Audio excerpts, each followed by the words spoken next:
date is July 20th, 1983. I'm Jeff LePage, and I will be interviewing Mrs. Ernestine Murphy of Cumberland, PEI. So what do you have for material culture from Ireland, or in your home? Well, we have a round kitchen table, Empire style, that they tell us dates back to the year 1840. And I have a platform rocker which belonged to my great-grandfather, which would also date back to the 1830s or 1840s. Okay. Any thing like letters or deeds, clippings, things like that? Anything like written down on paper besides that might date back to the, let's say, the 1800s in general, or early 19th? No, I should have done this.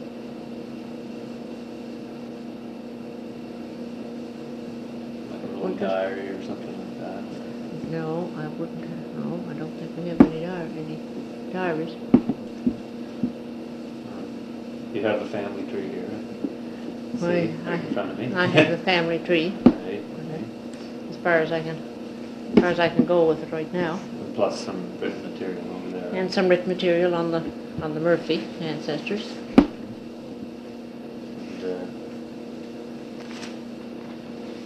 There's also a family history on that goes into the stewards, like back to this great grandfather that I speak of, who owned the chair that I have. right. I see. Okay. Okay. How about the house that was built by? This house. Like how old? Well, they tell us it was built, it's about the same age as the house next door, and it was built in 1859, so we feel it was built around the same time. I see. So around 1859, Around 1860. yes. I see. The original house that, let's say, well, Matthew Murphy would have built, do you figure it would still be standing, or still No, they say the house that's over there was built by his son.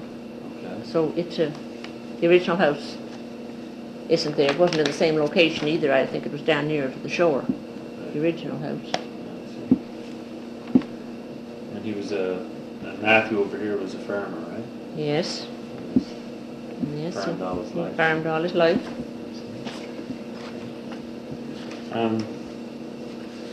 As far as you can remember, either from your own childhood or from farther back than that, remember any specific events or institutions in the community itself? Let's say from when you lived as a youngster. Oh, well, your whole life was centered around your church and the one-room school. That was we pretty well the community. That we attended. That would be the community. We didn't even travel to Charlottetown very often. So if the church was a main focal point, then the priest would be a very important figure in the Yes, community. very important figure in the... Do you remember his name? Well, it would be Father Croken at that time. I forget what his first name was. That's when you were... When we were living in that was in Fort Augustus. Now, that would be Fort Augustus. Right. How about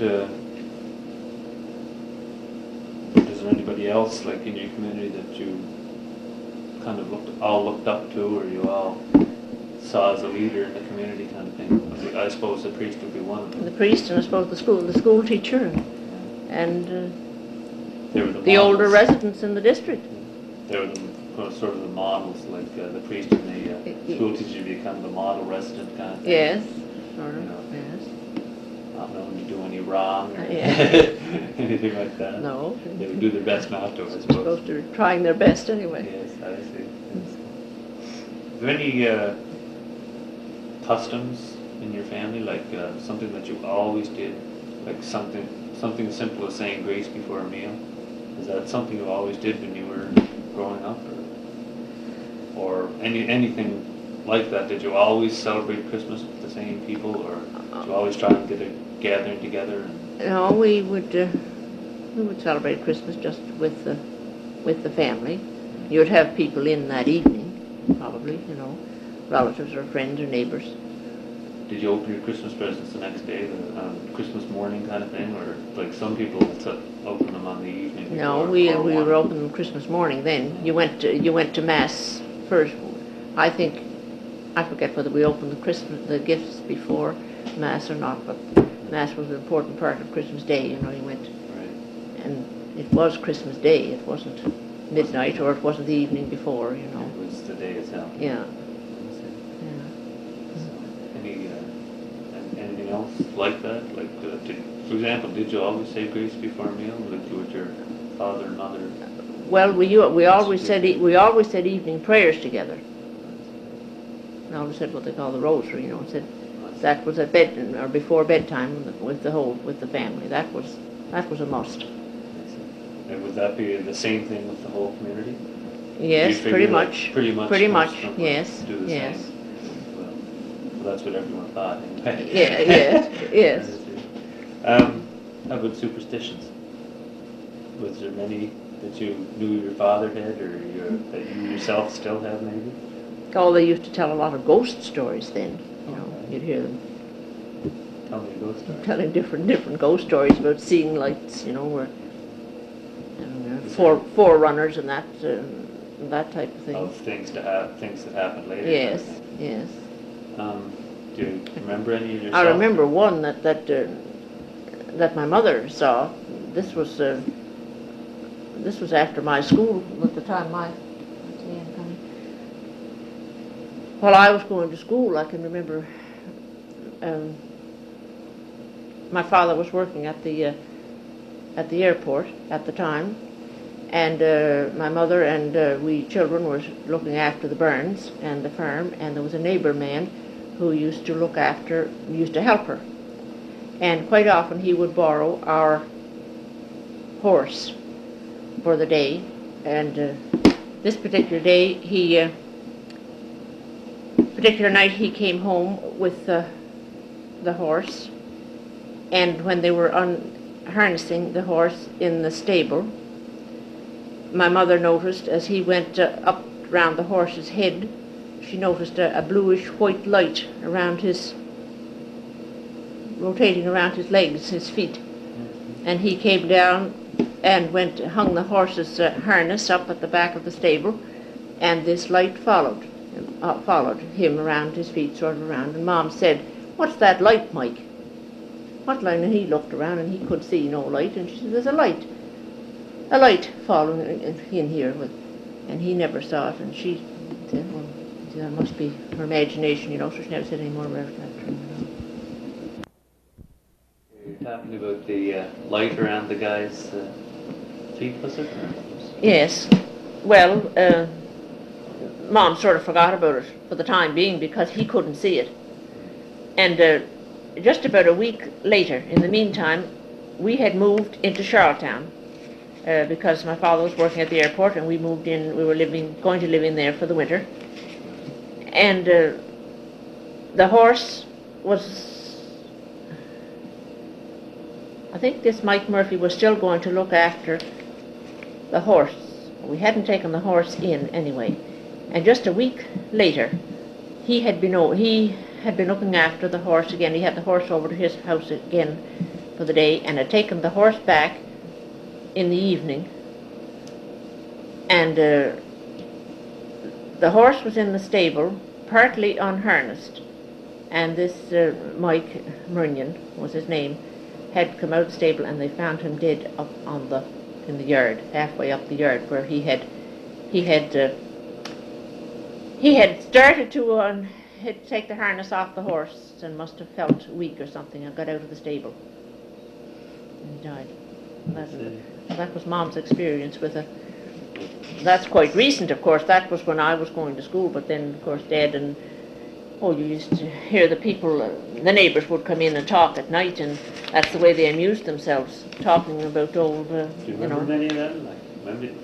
How, Oh, just probably different. tall tales. Like, Well, just different stories about traveling along the road, you know, and the horses apparently would see these lights. Different times people would they'd hear a rumbling noise and a lot, you know, and see lights flashing at something, and it quite often it usually was the forerunner of someone's death. I see. Very often. I see.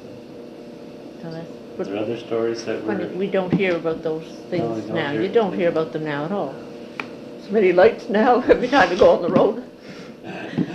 All Those lights. just get blocked out, you can't see them. Yeah. Were there any other stories like that that were kind of favorites of your mother or father? Or possibly even yourself? Well, I can't. That's my favorite one as far as the forerunners go. You were talking back there about our family customs and whatnot, and going to church, and the church being, you know, the priest being one of the prominent characters in the parish or the community. During old Holy Week, at Easter, we used to walk. I mean, the church was about 3 miles from home. We used to walk diagonally across the fields. I suppose it would cut off some of the mileage. It would probably be a mile and a half mile. No, I'd say 2 miles, maybe 2.5 miles, whatever. Across the fields. At that time of the year, the traveling was poor. It probably would be poor sleighing and poor wheeling, and so we used to walk to church as many as 3 or 4 times during Holy Week.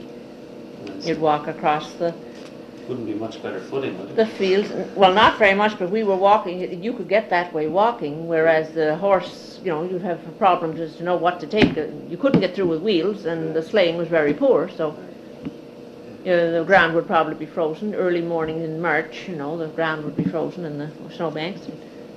Were there other people like that lived that far away that had to do the same, or Yeah, did do the same? yes, other children of the younger people, Walkers. yes, who used to do that occasionally. Yeah. What would your parents do? Would they Sometimes, yes. they would walk? Sometimes they did, yes. Usually was one of them with us when we went, because we were sort of small then. Right.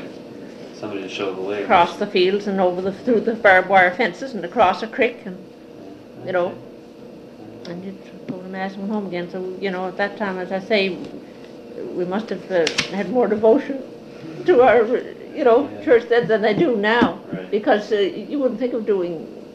You take a that- vehicle of some sort. A powered Yes, vehicle yes. somehow. If you had to go through any amount of hardship, Probably not do it. you would at not all. likely be there. True.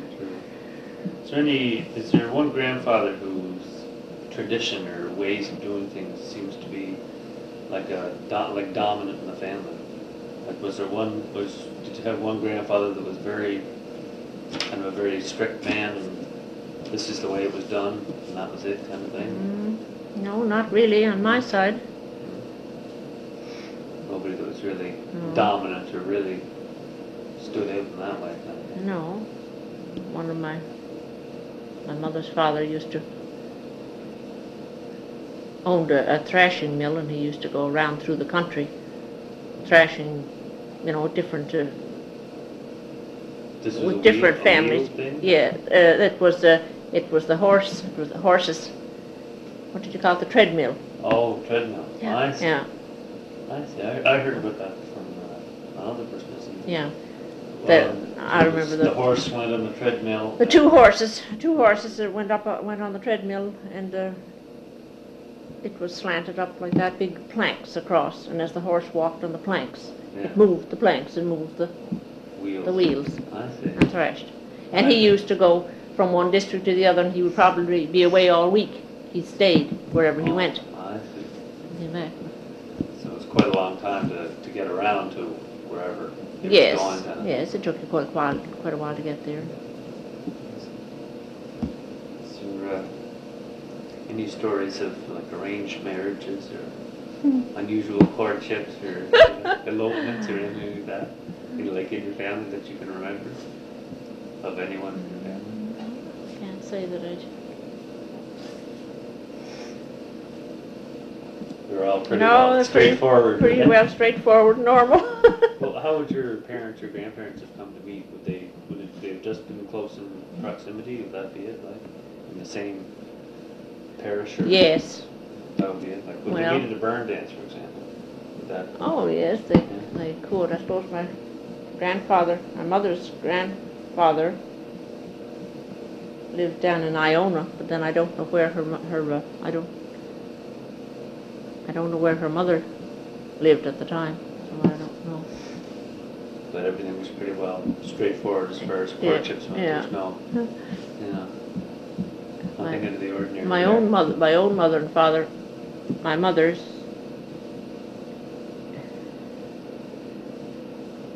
I don't know whether they actually met in the same place in Waterville, Maine, but in that town, Mom's uncle was married to Dad's aunt Oh, in Waterville, Maine. I see. Was this before or after their marriage?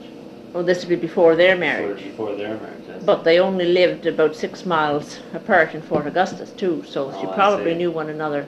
Beforehand. Yes, yeah, I just see. forgotten that. So it's part. just kind of a coincidence that they happened to meet in Waterville, Maine, kind of thing. The aunt, was it? Mom's uncle was married to Uncle, Dad's yeah. aunt, and Right. they were working there, but I don't. I guess they knew one another here Yeah. before they went there. Oh, I see. I think So that, yeah. they lived here and then went to Waterville. I see.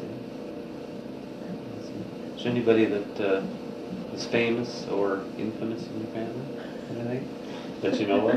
It doesn't have to be a head of state or anything like that, but anyone you come on to be a fairly prominent lawyer or doctor, anything like that. Well, on the Murphy side, there's a one of their ancestors is a bishop over Newfoundland. I see. His name is Ronald. Ronald. Really? Yeah. Around. A Monsignor. He's a Monsignor, and I'm not sure about the bishop part. Monsignor Ronald Murphy. Do you figure that tradition will be followed or what? I doubt very much the way things are going. Yeah. Unless they want to make an electronic bishop. Monsignors.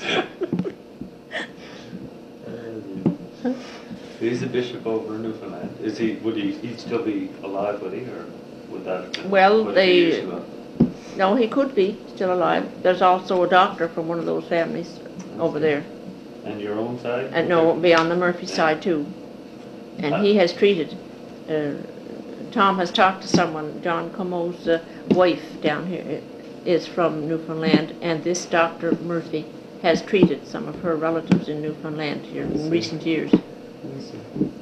And how about your side of the family? How about your side of the family? Would there be many, would there be anybody like that? Doctors and stuff? No, I can't say. Oh, well, there are priests throughout the Dad is a first cousin, a priest and that, but That's pretty good. Doctors. Like you say, a priest was a fairly high standing Yes. in a community, yes, in that time. Still is, yes. but it's just now the community is. Uh, Just had People are so much more higher diversions. educated now, yes, Yeah. they have so many. More diversions than like back probably when you were young. There's just less to divert your attention from the church and from school and Yes. things like that. Yes, Nowadays there's yes, there's 100 different things a so person many can other do. occupations, yes. No, they're pretty common ordinary, I guess. Do you ever remember Don't- anything like a fight at a barn dance? Were there a lot of them? Like, okay, Oh, well, the how did school people get dances, along? when I started going to dances first, it was not unusual for a dance, like a fight, to start at the dance. And then they would sort of carry the spite sort of thing from one school dance to the next school Oh, dance. I You'd have see. to be wary at the next school Right. dance if the same people were there, you didn't stay too long, that type of thing. Because there probably would be Because you'd another figure fight. there'd be another fight. Was That- there a lot of mingling between the Irish and Scottish and English and French and all that? Oh, or- yes. Well, in our district, it was nearly all Irish, with about one district of Scotch people. I in Glenfinnan, and they're nearly all the people in Glenfinnan were Scottish. Not all, but mostly. Right. It was quite divided in that way, wasn't it? Like, you knew just as soon as you were into Glenfinnan, you were in the Scottish territory. Oh, well, and you That couldn't kind of tell. thing. Look, no, it's just No. that the people living there, and most of them were McDonald's, you know, and I see. they were. I see. But But there was no, everybody mingled. everybody got along Oh, very yes. well, there's no problem. No. But somebody's, an Irish person's burned down, you can probably count on the Scottish Oh, person yes, going over. definitely. Oh, yes, So, nothing like oh. that. No, I see. oh, That was no. just Really, they were really neighbors in those days. If anyone burnt down. I can remember having the time Dad was building the first barn that I remember him building. It was like a building B. They had the Right. neighbors whole came bunch from of people around, building. yes. When it was at a certain stage, they came and helped with it.